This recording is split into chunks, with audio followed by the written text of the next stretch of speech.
O'clock, and it's time for us to get into the newsroom. A quick reintroduction of the guests that I have in studio this morning. We have James Momanyi, we have Victor Bwire and Caleb Atemi, basically to just go through the newsroom. The question that we're asking this morning, and that's where I'd like to start, is do you think the media is doing enough to highlight the high cost of living triggered by the fuel crisis? Do you think the media is doing enough to highlight, the cost of living triggered by the fuel crisis? I'll just read some of the comments that have come through so far. Let me see if I can look for them. There is somebody who says here that media is creating a storm in a teacup. VAT is necessary for development. Give facts and not incitement. Gentlemen, give facts and not incitement. Martin Otis Otieno says most Kenyans still think si shida yangu, sina gari. Outline the adverse and very immediate effects of this, like the price of gas going up, then they will be concerned. I'll read a few more. Andrew Wamocha says simply no, we're not doing enough. Henry Oseko says so far they are doing fairly well. Mashari Amboro says, I do not think even more should be done. The Wanjiko should not vumilia kuwa Mkenya. So let me start with you, Victor. Do you feel like we're doing enough? We have quite a number of varied comments here. Some saying that we're doing enough. There are others who are saying it's a storm in a teacup. I think this is a developing story, as it were.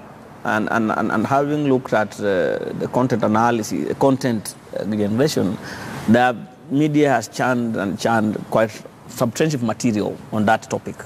I think they have allowed a number of people to talk about it. Mm-hmm. The only thing, like the last person has said, is are we targeting the right people with the right message? Mm-hmm. So that, like you are saying, what else is related to increases in fuel? Right. I mean, once fuel goes up, mm-hmm. Like that person who says, a vehicle, I don't own a vehicle, so I don't care. But look at, so I think that tells us in terms of our messaging, and as we go forward with this discussion around fuel increases and variations, we need to start also prioritizing which people are we helping to understand. Fuel, once it changes, it has implication even in your hospital bill, even in your cooking, in everything. So that a bigger margin, a critical mass of Kenyans are helped to understand that this price increases. Not necessarily inciting people, but I think the stories are also raising the fact that what did we promise to do? And once fuel goes up, are there other things, other ways we can raise money outside fuel? Because fuel is so a critical thing to almost all our lives that once you alter its price, the ripple effects are so huge. And that's the concern for media. They are not inciting anybody, but they are centralizing the discussion around if fuel is moving, is fluctuating in this manner, then it's going to affect huge, big time. It affects electricity. Remember, many companies were relocating from Kenya to Egypt or South Africa, raising the issue of costs of production in this country. So if we are looking at manufacturing, if we are looking at the big four, but at the same time, we are destabilizing this enabler, then how do we achieve this? That's the bigger discussion. That's a bigger discussion. All right, and Atemi, I come to you, and Evelyn says that the media has a propensity to magnify issues out of proportion. Kenyan media thrives on negative news, whereas is the real issue, the manner it's reported, is wanting. Your thoughts on that? They say if it bleeds, it leads. Do we sometimes exaggerate and make things sound out of proportion, like Evelyn says, basically just to get attention? Probably is living in mass positions in Kenya. The media has done a tremendous job. If I had miraculous powers, I'd actually make the media incite Kenyans into holy anger, because we don't have to tax people beyond levels of what do you call it, beyond their ability. I think what the government is doing is actually it's shooting itself in the foot. And I gave the example of Ghana earlier. When you chase away the private sector, when you discourage them from investing in Kenya because price of fuel and power is too high, what are you doing? You're not helping the country grow. What will help us grow is production, it's manufacturing. Let us invest in industry, and we can only do that by lowering taxes certain areas that will encourage growth in those areas. Whereas that is true, Caleb, if we've listened to the economists, what they've been saying is that Kenya for a long time now has been living beyond its means. Yes. So at some point, we're going to have to pay those loans. I'll use an example. If, for instance, you're earning 20,000 shillings and you've been living on 50,000, yes, every single month you incur a debt of 30,000. At some point, you're going to have to pay. Now, that's what Kenya has done. We've lived beyond our means, and we have to look for ways of finding this money. So as much as we may be sounding like we're sensationalizing, at some point it's still going to have to happen. When you say Kenyans, who Kenyans are you talking about? If the government is borrowing beyond its means, that's what Kenyans. Wanjiku is living below her means. Wanjiku is living below $100 a day. I think we have to get things clear here. Philip Ocheng, our senior, had a very interesting piece saying that he supports the VAT, he should have increased to 30%. The reason he's saying is that Kenyans are not angry enough to create enough anger. To get enough anger, say enough is enough, because the money that we are getting from our taxpayers doesn't go to the right place it's supposed to go to. It goes into people's pockets, people's stomachs. So we are paying for excesses of our misgovernance of resources. Okay. That's my quarrel. All right, James, your thoughts on this? I don't agree with what Lynn said, because the work of the media is to inform. I've not read a paper or watched any TV station or radio which is telling Kenyans to demonstrate. Because what we've been doing since 2013 is to inform Kenyans about the VAT 2013 bill and the implications. And last night I heard one of the MPs saying that they were not even aware, they had forgotten about it. But I think the media has been informing almost every year. Once the budget is out, the media always points out at the VAT, which is coming. Like in 2016, we informed the Kenyans that this year we're going to have the VAT, and this is what you're going to pay.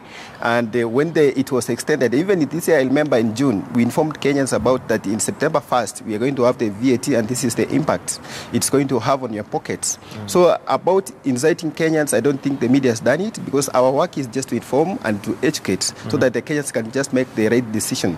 So if they decide to demonstrate about it, that is their work. At least the media has done what it ought to do. Okay. And maybe going forward is like we need to ask ourselves, why should if you look at how much Kenyans are paying for fuel, for example petrol, almost 45% goes to tax, tariffs and other kind of fees, because that is the money. Actually, if you're paying around 130, then almost 60 bob goes to the tax.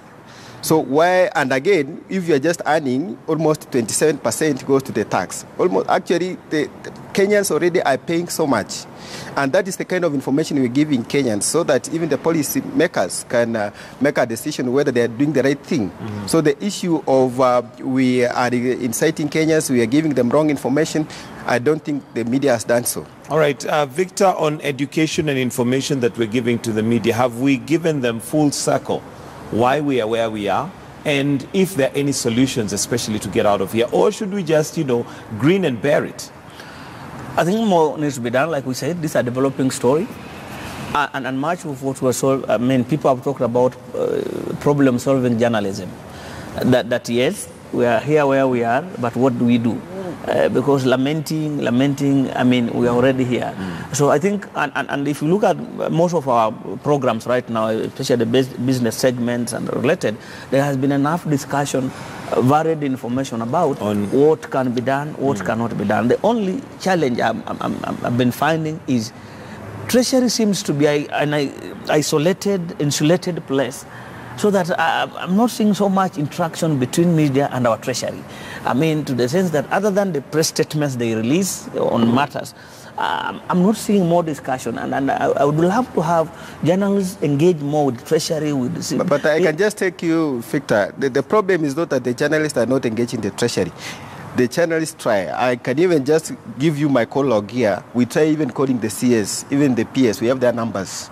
But you see, there's so much you can do in reaching them out. If they don't want to open up to the media, they're not responsive. And does that leave us then at their mercy? Because then, what's the difference between you and Mwananchi who's not able to access that information? Shouldn't we have a way that we're able to get that information and at least dig deeper? The problem is, like now, the CS and the PS, I think they're in China during this time of the crisis. And there's nobody at the ministry who can respond to such a kind of questions, apart from the CS, possibly, and even the PS. So, like the media, there isn't anything we can do. I mean, we just can't force them to respond. Do you agree that there's nothing we can do? I was just in terms of getting the response, in terms of getting the response from the government or from the ministry, because at the government level, it's only the CS who can respond to such a kind of questions. You just can't go. There's a lot we can do. Yeah, in terms of getting response from the government. I mean, I was just thinking, I'm not blaming media, but I was just thinking, I was looking at the interaction of previous CSS for finance and the current engagement, the current CS and engagement with the media in terms of their discussion, not blaming or holding, but just a honest, open discussion. Look at the Standard today. They were just even from going to their profile and telling us where they came from. You know, there's no interaction and I think to government communicators or whoever is doing, Treasury needs to open up more, to engage more, to discuss so that people will demystify this Treasury. But the way it is, it seems to be a very close. And of course, thinking I think the media needs to take a military approach. Get our best journalists who can tease information out of these people. Let them camp at the Treasury. Don't give up. Stay there until the PS talks to you, day and night. You can just tell Momani that's your job. Don't leave Treasury until. But the problem is these people are guarded. That's easy for you to say, Caleb, when you're seated in an office. For him, it's different because what time does he start his day? What else does he have to deliver? Because at 9 p.m. he still has a bulletin that he has. That's what I say. And even the kind of lift they use even to access their offices, you can't access. They have policemen all over the place. As I said, the media just can't get a dedicated individual and tell them, Momani, don't come to the office. That's your new office. Treasury. Until you get information. And Victor keep calling Treasury. Yeah, they'll have to budge. And keep reminding your viewers that you keep trying, they're still ignoring our calls. Keep reminding your readers and our viewers every day. Make it public.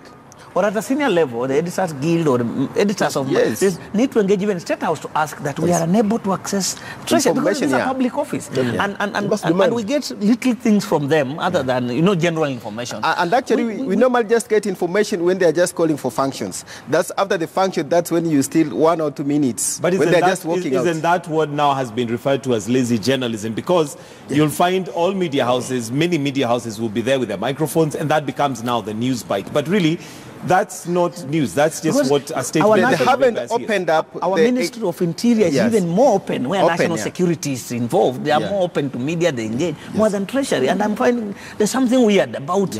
An office. So Victor, let's talk solutions. What should we do then? We need to engage Treasury.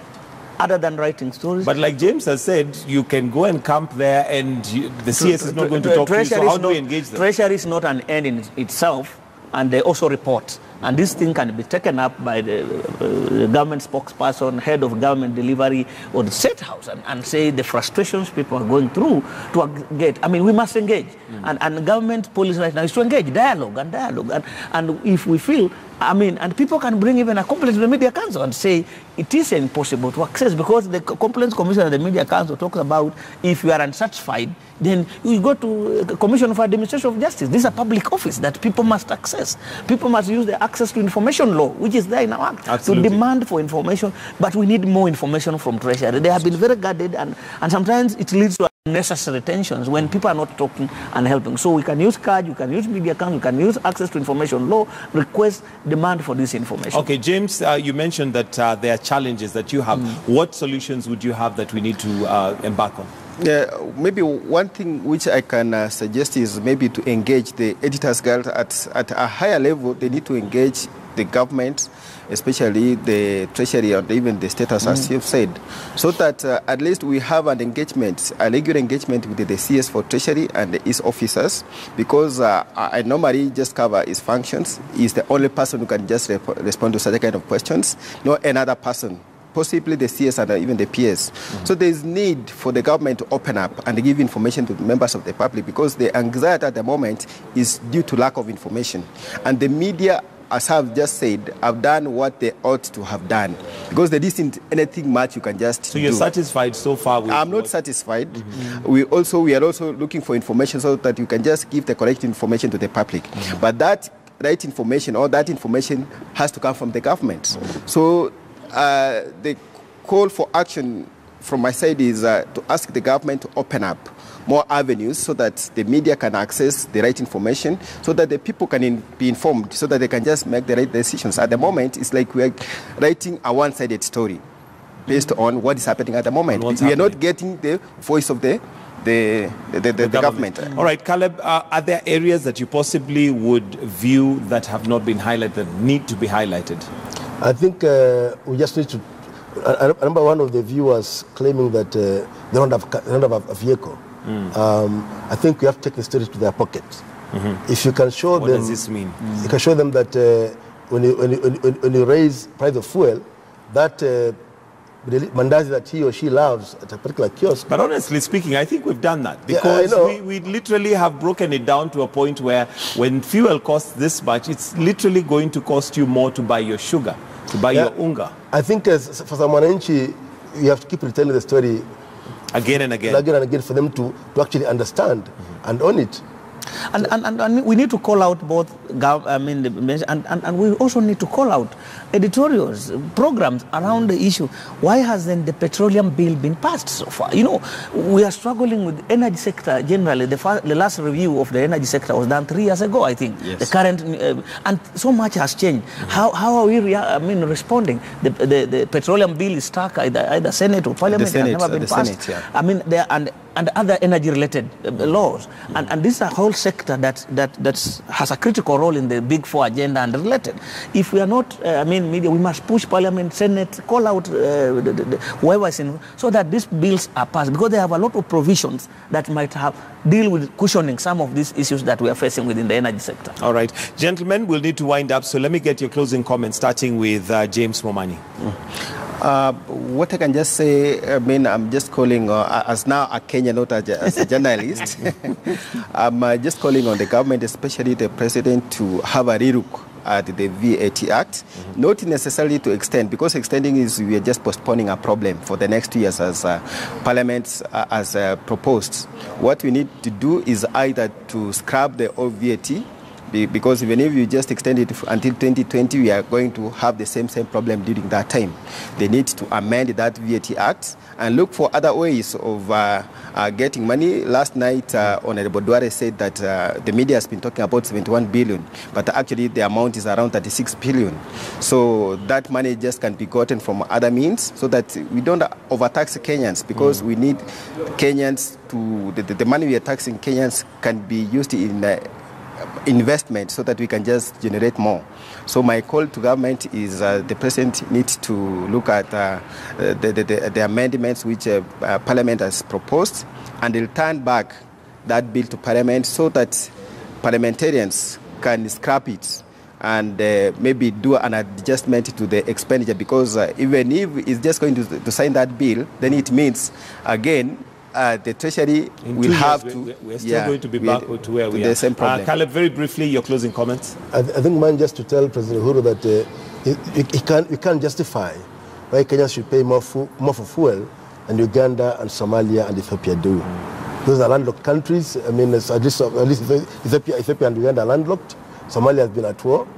I think it's unfair for us to pay so much fuel. For the sake of his legacy, let him go to Ghana and learn how to grow an economy without strangling his own people. All right, Victor Bwire, your closing comments. I think we move away from this soft-belly journalism and just go hard. If, for example, we are saying parliamentarians are not representing or never discuss this thing, just to splash like Philip Ochieng used to do, to splash the names of the contribution of honorable members in parliament and what they are doing. We must show what people are doing. We need to start thinking about, I've seen committees of Senate now which are doing regional sittings, outside Nairobi. We need to start thinking, Parliament must now move out from Nairobi and also start engaging more with the people as Parliament parliament, not as areas of MP, to start hearing so that they discuss matters that affect Kenyans in parliament. All right. I mean, thank you, gentlemen. That's Victor Bwire, Programs Manager for MCK. We also have James Momanyi, who is a journalist. And last but not least, we have Caleb.